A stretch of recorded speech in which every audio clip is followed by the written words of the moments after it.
law. Itong araw na ito ay isang patunay na kung saan ang Estado by principle on what Procesa is said, dapat namumuhunan ng matindi, masilop at mainam sa mga kanyang mamamayan na kailangan ng tugon sa kanilang pangangailangan. We, students and products of public education system, must abhor in law. Kaya po sinasabi ni Mang Gayola, para daw lasal yung mga itinatatag natin na paralan. Kaya yung ibang principal natin nandito, sabi naman nila sa isipan nila, sana all. Bagay naman na dapat lang. Tingnan po ninyo. Correct me if I'm wrong. Correct me if I'm wrong. Mas mayaman ang gobyerno kaysa sa pinakamalaking korporasyon ng bansa.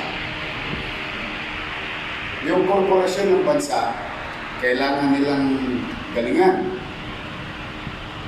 Kailangan nila lahat ng may PhD sa mundo to acquire, to better their business, their product, development, R&D, and so on and so forth, to make money, to build something, to create something, to produce something. Kaya kailangan mo yung gobyerno tatanghod lang, walang gagawin. Tiyak magbabayad ng buwis ang taong bayan. So money will come naturally. Kahit sinong leader, kahit Chogo ilagay mo sa liderato, darating at darating. Because there are only two certain things in this world: debt and taxes. So that's why I said, mas mayaman ang gobyerno. The right perspective. The question is, how do we spend our money, people's money, efficiently and effectively? That is a question belongs to our leaders. Pwede naman natin yung sinasabi ni Robert, pwede ko itong tirahin. Mangyari by June, tapos to. Kaya lang kawayan yung lalagay.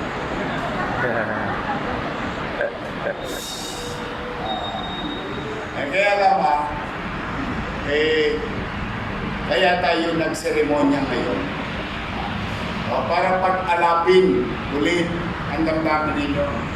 Kasi marami sa inyo, lalo yung mga nanay ninyo.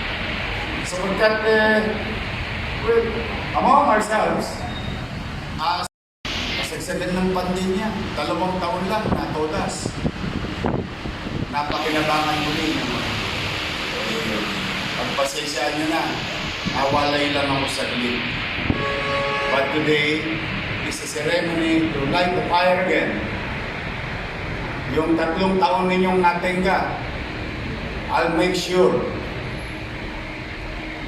through our engineers, architects, construction workers, we'll make sure the barangay officials, to the parents, the public, pag hindi ito natapos ng 1 year, soli pera. Andres. At pipilitin ko sa tulong ng STO family in the region, in the city. By the time dumating kayo dito, notebook na lang ang dala nyo. No more third movement, no more disarray. We just gonna sit on an upscale public education classroom.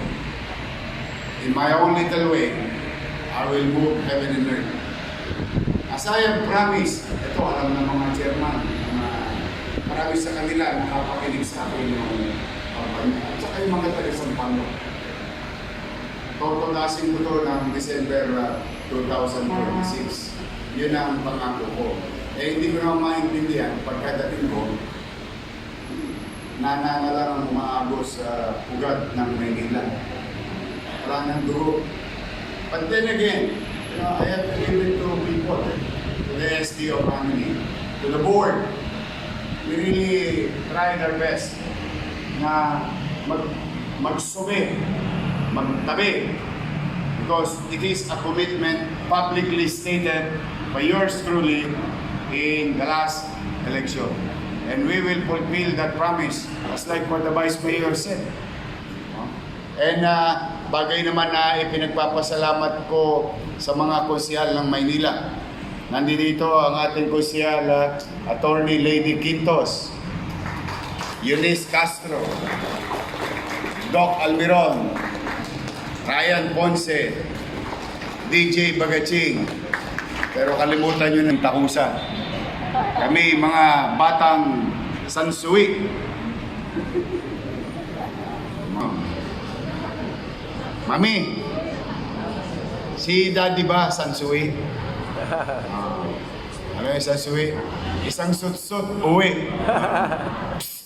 Yes. Gano'n kami. Because, in married life, soon you'll be marrying somebody. There are only two rules in happy marriage. Number one rule, wife is always right. You think your wife is wrong, refer to rule number one. Happy wife, happy life. But I am more excited and happy for the students of Magsaysay and the faculty and to the community. Of course, this is a big task. Alam niyo itong mga pinaggagawa namin. Almario, Manila Science, Albert. Ano yan masyadong mataas na pangarap sa isang pampublikong paaralan. But then again, as I have said, bakit? May pera naman tayo di gawin natin when we try to cure and address the universally accepted student-teacher ratio at isabay natin yung population growth sa construction growth of space.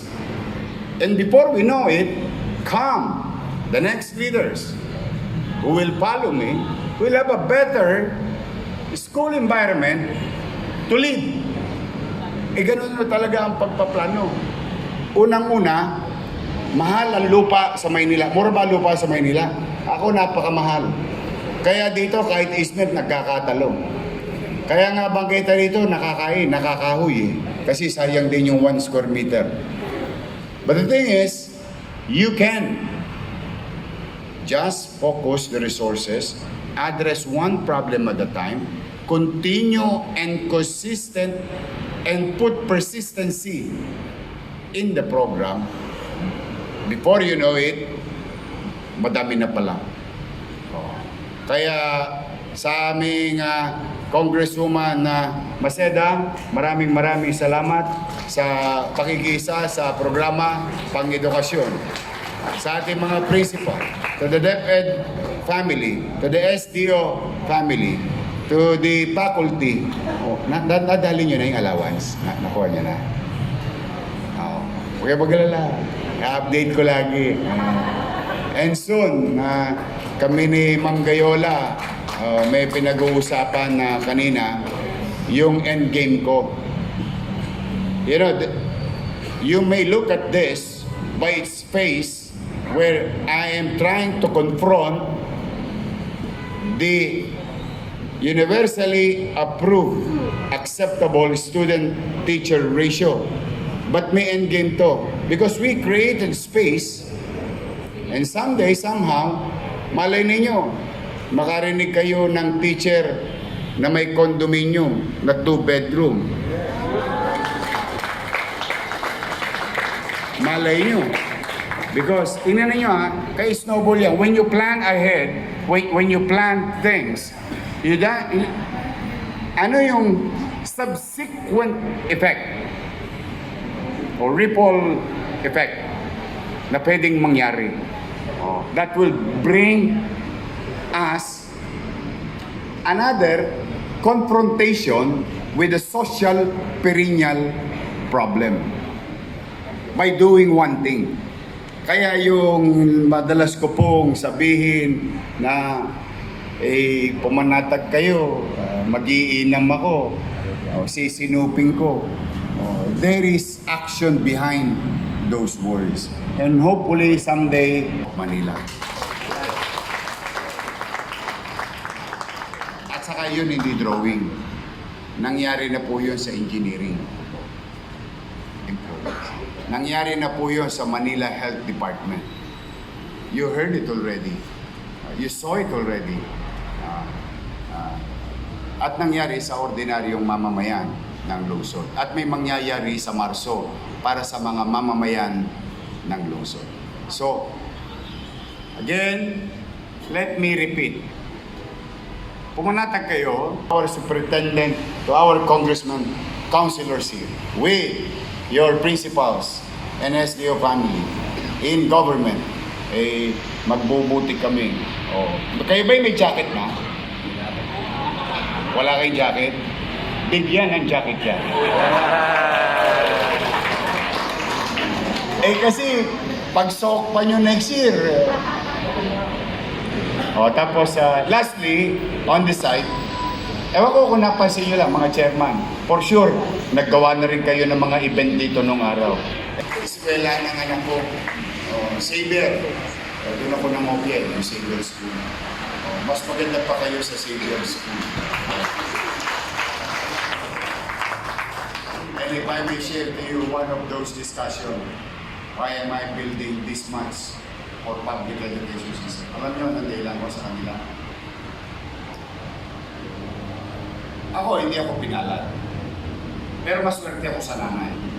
Maswerte ako sa tatay. Sa lahat lang talaga buhay nila. Talagang ganun. Pero yung mga anak ko, pinalad na. Okay, bakit? Pinalad na ako. Hindi na nila natikman ang magbatuhan ng fried chicken. I have to beg you. I alone cannot do it. I need your help. Tulungan ninyo ako, mga barangay chairman, mga barangay official, mga guro, because together, we can make Manila great again. Magandang umaga, pagpalain nawa kayo na maraming salamat po. Manila! That first, thank you.